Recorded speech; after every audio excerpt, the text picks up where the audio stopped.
Bismillahirrahmanirrahim. Assalamu alaikum dear students. My name is Mrs. Adila Majid, SS Math, Divisional Public School and College, Sahiwal. Dear students, today our topic of the day is representing union of sets through Venn diagram, which is related to your exercise 1.5 question number 1 and 2. Dear students, as you know, the dangerous virus affected the people all over the world. So my message of the day is only I and you can break the chain through social distancing. So keep yourself and your relatives safe by staying at home. Stay alert, control the virus and save lives. Dear students, first we will discuss what is Venn diagram. A Venn diagram is simple closed figure to show sets and the relationship between the different sets. Venn diagrams were introduced by a British logician and philosopher John Venn. He himself did not use the term Venn diagram. And other logician Lewis used it first time in his book A Survey of Symbolic Logic. Dear students Venn diagram sets को closed figure के through represent करता है, इसलिए हमारे लिए sets के relationship को जानना और समझना आसान हो जाता है. डियर स्टूडेंट, सेट्स या तो एक दूसरे का सबसेट होते हैं या फिर वो ओवरलैपिंग सेट होते हैं या डिसजॉइंट सेट्स होते हैं. सबसेट, ओवरलैपिंग और डिसजॉइंट सेट्स के बारे में आप प्रीवियस लेक्चर में पढ़ चुके हैं. Now we will discuss representing sets through Venn diagram.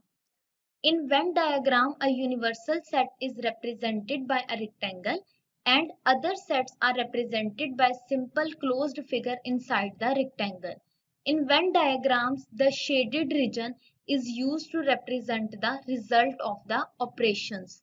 Dear students, universal set के बारे में आप पहले से पढ़ चुके हैं. A set which contains all the possible elements of the sets under consideration is called the universal set.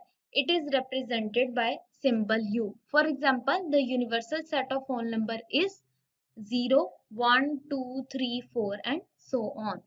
Dear students, Venn diagram में यूनिवर्सल सेट को रेक्टेंगल के थ्रू रिप्रेजेंट किया जाता है और जो सेट्स हैं उसे क्लोज्ड फिगर जनरली सर्कल्स के थ्रू रिप्रेजेंट किया जाता है और जो शेडेड रीजन है वो ये रिप्रेजेंट करता है कि हमने सेट्स पे कौन सा ऑपरेशन इस्तेमाल किया है.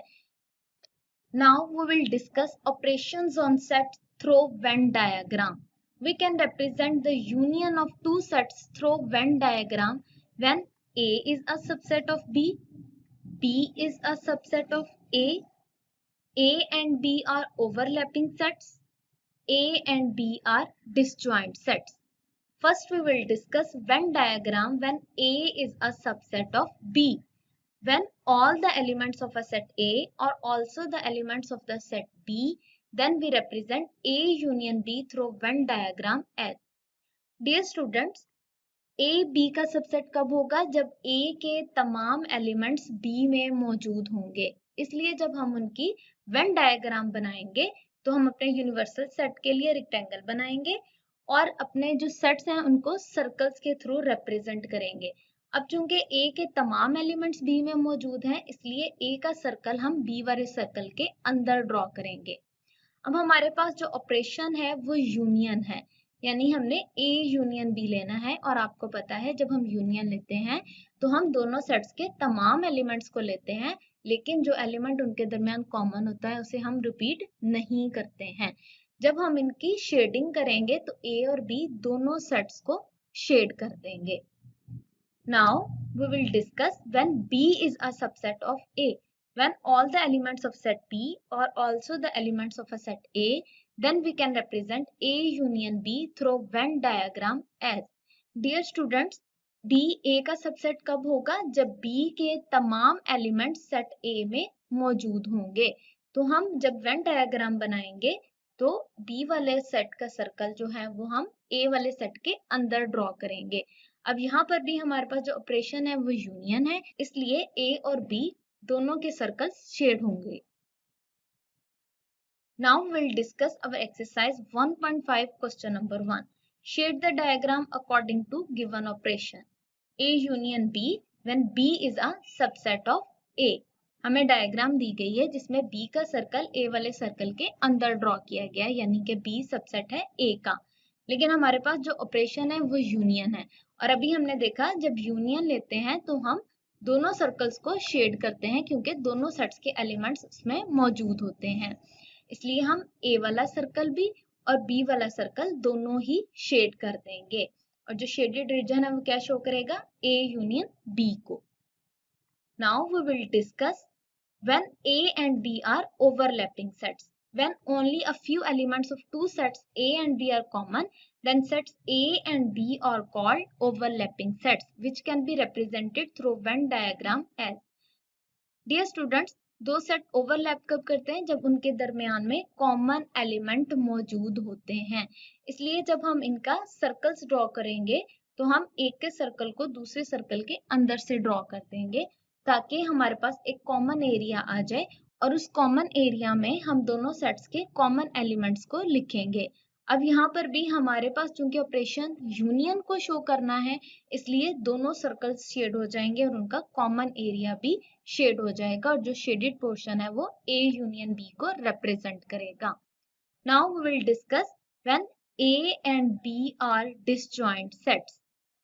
When no element of two sets A and B is common, then sets A and B are called disjoint sets, which can be represented through Venn diagram as.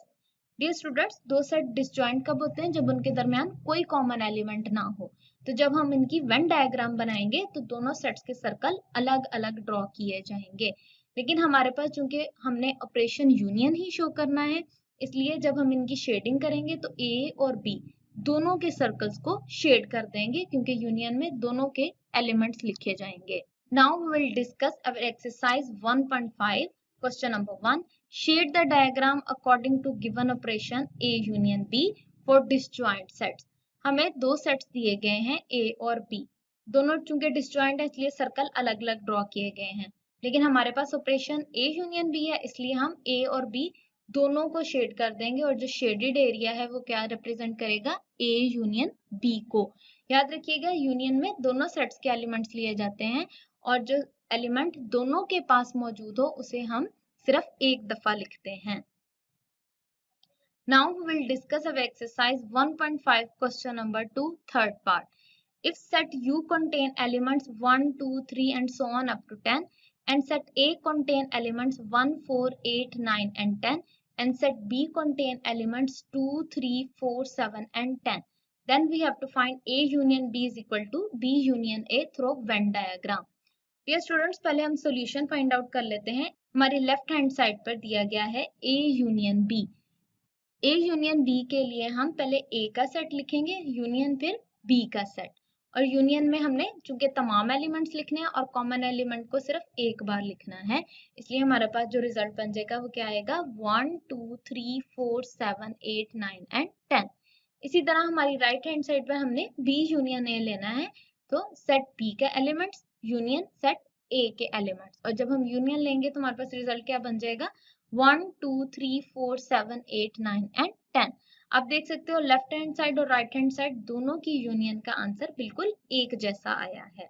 अब हम इनकी वेन डायग्राम बनाएंगे। तो set A के element के लिए एक circle draw करेंगे और सेट B के एलिमेंट्स के लिए एक सर्कल ड्रॉ करेंगे।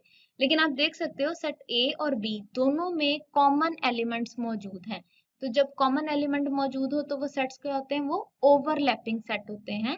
और ओवरलैपिंग के लिए हम जब वेन डायग्राम बनाते हैं तो एक सर्कल को दूसरे सर्कल के अंदर से ड्रॉ किया जाता है और जो उनका कॉमन एरिया होता है वहां हम कॉमन एलिमेंट्स लिखते हैं। A और B के दरमियान कॉमन एलिमेंट्स कौन से हैं, 4 एंड 10, तो वो हमने उनके कॉमन एरिया में लिख दिए। और पहले सर्कल में A के रिमेनिंग एलिमेंट्स लिखे हैं जो कि 1, 8 और 9 है। इसी तरह B वाले सर्कल में हम B के रिमेनिंग एलिमेंट्स लिख देंगे जो कि 2, 3 और 7 है। और रेक्टेंगल में हम अपना यूनिवर्सल सेट रिप्रेजेंट करेंगे। यूनिवर्सल सेट यू के पास देखो कुछ ऐसे एलिमेंट्स हैं जो कि सेट ए और बी के पास मौजूद नहीं है। वो कौन से एलिमेंट्स हैं, 5 और 6, और इनको हम रेक्टेंगल के अंदर राइट करेंगे। अब हमारे पास चूंकि ऑपरेशन यूनियन का है और यूनियन का हमारे पास आंसर क्या आया है, 1, 2, 3, 4, 7, 8, 9 एंड 10। तो ये एलिमेंट्स हमने अपने सर्कल्स के अंदर लिखे हैं, इन सबको हम क्या कर देंगे, शेड करेंगे। इसी तरह हमारी राइट हैंड साइड पर जब हम वेन डायग्राम ड्रॉ करेंगे तो यहाँ पर भी सेट ए और बी जो है वो ओवरलैपिंग सेट्स हैं, इसलिए हम दरमियान में कॉमन एलिमेंट्स लिखेंगे। पहले सर्कल में हमने ए के रिमेनिंग एलिमेंट्स लिख लिए और दूसरे सर्कल में हमने बी के रिमेनिंग एलिमेंट्स लिख लिए, और रेक्टेंगल में हमने अपने जो यूनिवर्सल सेट है उसके रिमेनिंग एलिमेंट्स 5 और 6 लिखे हैं। अब हमारी राइट हैंड साइड पे भी चूंकि ऑपरेशन यूनियन ही है, इसलिए हमारे दोनों सर्कल्स शेड हो जाएंगे। हमारा आंसर चूंकि बिल्कुल एक जैसा है, left hand side is equal to right hand side, hence proved A union B is equal to B union A. Here is the self assignment for you. You have to solve exercise 1.5 question number 1 part 2nd and 5th and question number 2 part 3. Dear students, thank you and Allah Hafiz.